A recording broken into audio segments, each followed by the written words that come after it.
Ja, nachdem ich jetzt schon 2 Wahlen in Österreich einfach nichts so gemacht habe, weil ich irgendwie immer vergessen habe, dass überhaupt der Wahltermin war und dann am Ende auch irgendwie aufs Wahlergebnis geguckt habe und gesagt habe, so viel habe ich dazu jetzt auch wirklich nicht zu sagen, habe ich das erstmal gelassen. Ich habe hier zu Niederösterreich, wo ich hier gerade auf der Seite bin, habe ich ja mal im Community-Tab einen kurzen Post gemacht, wo ich mal so kurz für alle Außenstehende erklärt habe, dass das Regierungssystem in Niederösterreich verdammt komisch ist, weil irgendwie hier so ein Proportsystem vorliegt, wie die Regierung zusammengesetzt werden muss, was man außerhalb von Österreich so überhaupt nicht kennt, glaube ich, in der Form. Zur Vollständigkeit habe ich hier noch mal kurz, was ist in diesen Wahlen passiert. In Niederösterreich ist die ÖVP um etwa 10% abgesagt, die FPÖ ist dafür um ungefähr 10% hoch, die SPÖ ist ein bisschen runter, die Grünen ein bisschen hoch, die Neos auch ein bisschen hoch.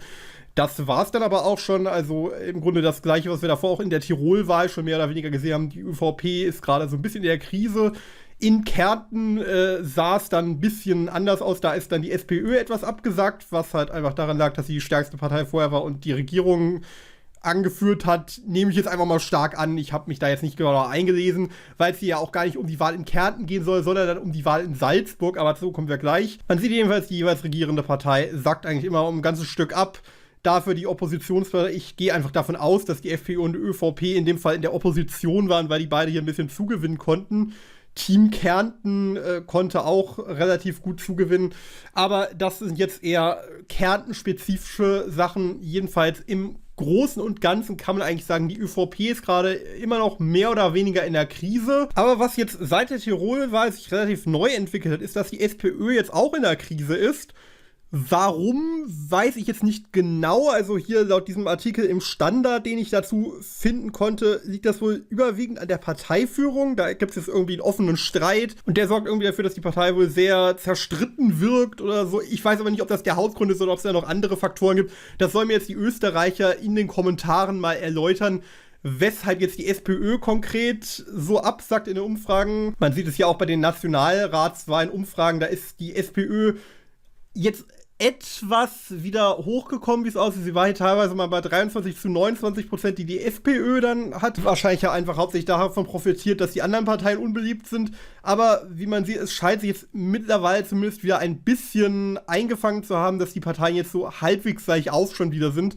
Also man kann gespannt sein, wie sich das dann bis zur nächsten Wahl entwickelt. Ich weiß auch gar nicht, wann die stattfinden soll. Offenbar nächstes Jahr im Herbst, wenn alles so läuft, wie jetzt aktuell geplant. Aber das weiß man ja nie. In Österreich werden Wahlen ja öfters auch mal vorgezogen, weil dann wieder die Regierung in der Krise ist. Aber ich glaube, man sieht hier auch an den Nationalratswahlen, der Trend der ÖVP, das scheint jetzt mehr oder weniger auf dem Niveau zu bleiben, dass sie halt ziemlich abgesackt ist. Man sieht sie auch im Verlauf, sie ist eigentlich sogar noch tendenziell ein bisschen runtergegangen in der Beliebtheit. Wenn auch nicht mehr so viel wie jetzt hier nach dem ganzen Kurz-Skandal. Aber insgesamt kann man sagen, ein wirklicher Aufschwung ist jetzt in nächster Zeit nicht zu erwarten.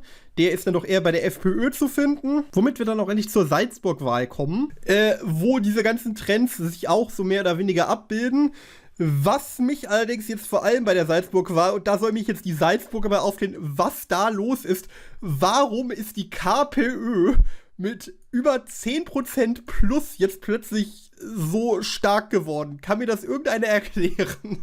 Ich werde nämlich aus diesem Ergebnis nicht so ganz schlau, weil auch, ich habe mir vorher mal ein paar Umfragen zu dieser Wahl angeguckt und da ist die KPÖ zwar auch im Landtag knapp gesehen worden, aber wenn nur mit so 5% oder so, und es war noch gar nicht sicher, ob sie überhaupt einziehen würde. Jetzt dann offenbar hat sie aber einen großen Sprung gemacht und ist aus dem Stand heraus viertgrößte Partei, also hinter der ÖVP, die nach wie vor stärkste Partei ist, aber hier auch 7%, also nicht mehr ganz die 10%, die man jetzt bei den vorherigen Wahlen teilweise gesehen hat. Aber immer noch relativ viel verloren hat sie. Die ÖVP hatte ja auch, so, da habe ich mich tatsächlich informiert, damit mir das wieder keiner unterstellt. Sie hat hier mit den Grünen und den Neos zusammen regiert. Die Neos sind jetzt, so wie es aussieht, wohl tatsächlich raus aus dem Landtag. Genau, hier bei Wikipedia sieht man es, hier gibt es auch mal eine 5%-Hürde in Salzburg. Es ist in Österreich ein bisschen komisch. Auf der Bundesebene hat man eine 4%-Hürde, in den Landtagen hat man teilweise 4%, teilweise 5%, also das regelt auch irgendwie jedes Land anders, deswegen muss ich mich da auch erstmal versichern.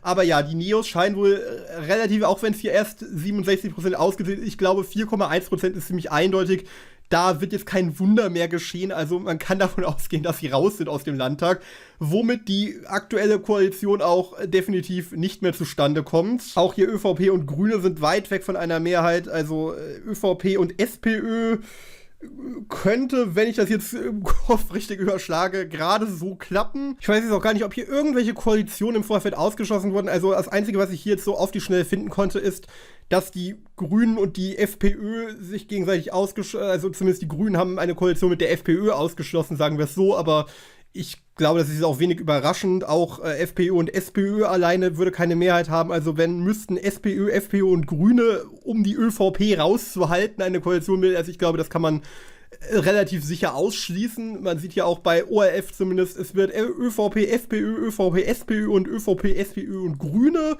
wird als mögliche Koalition gehalten. Also es scheint zumindest von der ÖVP her kein Ausschluss irgendwie Richtung, wir wollen nicht mit der FPÖ zusammen machen.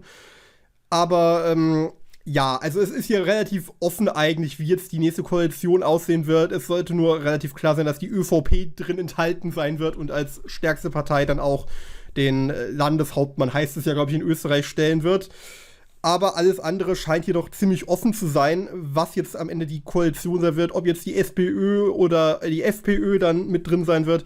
Man kann nur relativ davon ausgehen, dass die KPÖ nicht in der Regierung sein wird, sondern in der Opposition. Aber gucken wir uns doch mal ein paar Statistiken noch an, damit ich ja auch noch irgendwas Konstruktives zu dieser Wahl melden kann.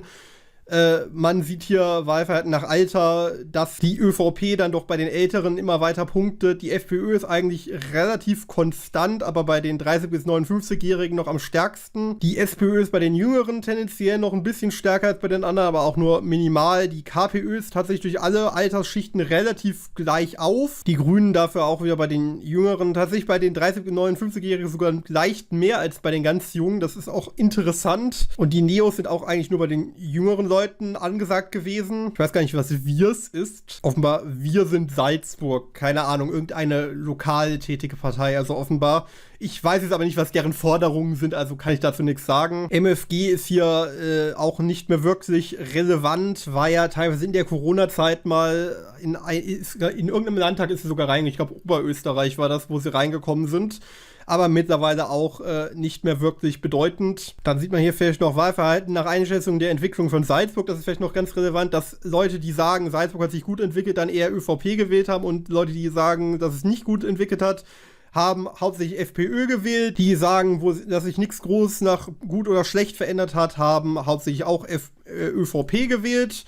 Aber nicht so stark, wie die sagen, es hat sich positiv entwickelt. Also man sieht hier, die FPÖ hat jedoch überwiegend die Rolle als Protestpartei zugeteilt bekommen. Über Einschätzung darüber, wie die Zukunft sein wird, sieht ungefähr ähnlich aus.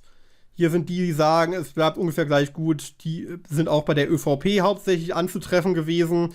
Ansonsten ist es hier ungefähr so, wie die Leute, die beschreiben, wie der aktuelle Zustand ist. Das hier ist vielleicht noch ganz relevant, warum jetzt die KPÖ so gut zugelegt hat im Vergleich zu dem, was die Umfragen vorher gesagt haben, dass offenbar sehr viele sich erst spät dafür entschlossen haben.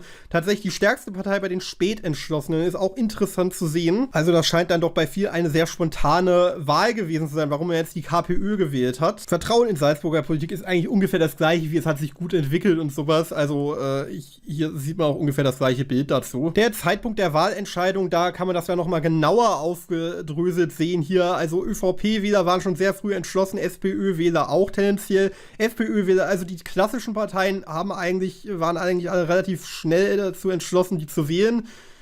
Bei der KPÖ ist es tatsächlich auch noch so, dass die meisten, die sie gewählt haben, das auch schon früher entschlossen haben, aber hier dann doch der größte Anteil an denen, die erst vor einigen Wochen sich entschieden haben oder auch erst in den letzten Tagen. Und das ist vielleicht noch relevant. Was waren denn jetzt die Motive? Bei der ÖVP war es Spitzenkandidat oder wähle immer diese Partei, also einfach Traditionswähler. Bisherige Arbeit der Partei sagen immerhin 13%, inhaltliche Standpunkt der Partei sagen 11%. Also es war eher, weil Leute den Kandidaten mochten oder weil sie halt einfach immer ÖVP gewählt haben. Das waren so die beiden größten Motivatoren dafür. Und alles andere reiht sich da hinten dran ein. Bei der FPÖ war es dagegen eher der Inhalt oder dass keine andere Partei wäre, also wieder die Protestwähler hier. Das war auch eine relativ große Gruppe dabei. Viele finden es ja auch glaubwürdig. Die Corona-Haltung war auch bei immerhin 10% ein Faktor. und alles andere ist dann doch eher hinten angereiht. Bei der SPÖ waren es tatsächlich überwiegend die Traditionswähler, das war tatsächlich die größte Gruppe hier. Bei den Grünen dagegen eigentlich sehr deutlich, dass es die inhaltlichen Standpunkte waren, also da ging es wirklich um die Inhalte und nicht um irgendwas anderes. Bei der KPÖ war es dagegen der Spitzenkandidat, der die meisten überzeugt hat und keine andere Partei, also waren auch hier einige Protestwähler dabei. Die Glaubwürdigkeit der Partei ist dann auch noch immerhin drittstärkster Faktor. Inhaltliche Standpunkte der Partei waren jetzt nicht so wichtig. Es soll sich was verändern, vertritt meine Interessen am besten. Also man sieht hier auch so eine Mischung daraus, dass einfach Protestpartei und gleichzeitig ein Spitzenkandidat, der offenbar überzeugt. Also das scheinen hier die Hauptfaktoren gewesen zu sein. Da haben wir das zumindest so ein bisschen erklärt. Wenn es natürlich noch andere Faktoren gibt, die hier nicht in dieser Umfrage abgebildet sind, dann sollen mir das jetzt die Salzburger schreiben und die restlichen Österreicher sollen mir schreiben, ob ihr glaubt, dass so eine Entwicklung auch in anderen Ländern oder vielleicht sogar auf Bundesebene zu erwarten ist. Meinetwegen, wir haben hier noch Themen, da sind hier dann, sieht man hier relativ auch viele Themen, Inflation und sowas, also eigentlich auch Themen, die eher auf Bundesebene entscheidend sind und gar nicht so auf Landesebene. Also kann man dann auch sehen, dass der Bundestrend dann vielleicht doch ein nicht unerheblicher Faktor gewesen ist bei dieser Wahl. Wobei das hier natürlich sehr allgemein teilweise gehalten ist. Also teilweise sind das Sachen, die kann man sowohl auf Bundesebene als auch auf Landesebene irgendwie politisch abarbeiten. Aber nun gut, ich wollte das Video gar nicht so lange machen, weil ich nun wirklich nicht so viel zu sagen habe und sich dann gleich wieder Leute beschweren, ey, was redest du hier über österreichische Politik, wenn du keine Ahnung hast?